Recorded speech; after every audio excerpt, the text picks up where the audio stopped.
There's a big variety of materials available for designers. For example, metal, plastic, porcelain, and many others. What are the reasons to decide for ceramics? Yes, the requirements the designer has to the materials often are not covered completely. There are requirements like corrosive resistance, hardness, electrical properties, and temperature resistance.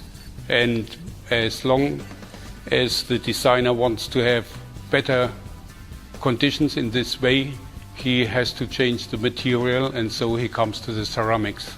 Do you really think that there are many cases where you should use ceramics instead of conventional materials? Yes, it's really surprising how many problems with equipment in technique are caused in material properties. So, for instance, pump wheels, they show big corrosion, and these wheels made out of ceramics are a real success story, and there the corrosion and abrasion could be minimized. It's quite the same with nozzles or bearings in the car industry, and there are many problems like this which will be covered in the future as well. How about high temperature or electrical isolation? Yes, high temperature, that's a field for the ceramics as well. There are ceramics good for and stable at temperatures up to 2000 degrees even, and that's worth for temperature measurement and building furnaces. For building furnaces, ceramics is one of the most important materials.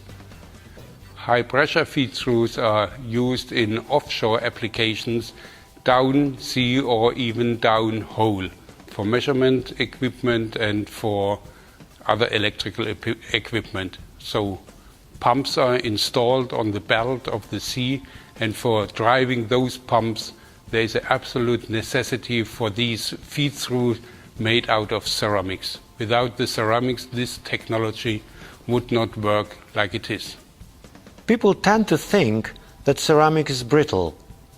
Is it truth? Yes, somehow there is something true at this saying, but the strength of the material is about 10 times higher compared to porcelain or glass or stoneware. If there is an overload, there is no plastic deformation in advance as you have it with metal materials, of course. There is a sudden break if a break happens, but the break happens far later compared to the glass and porcelain.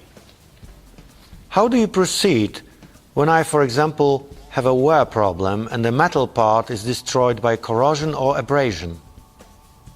If there is a problem to be solved, we go into the problem, we go to understand the problem and then to find solution using a ceramic part. That is specialty of Friatec.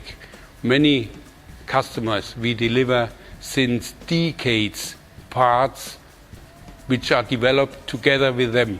So we and the customer, we together found a solution which is unique, which is creating an extreme good situation for the customer as well. How do you manufacture technical ceramics? Oh, that's a complex question. It's hard to answer. These are at least 5 steps to be done.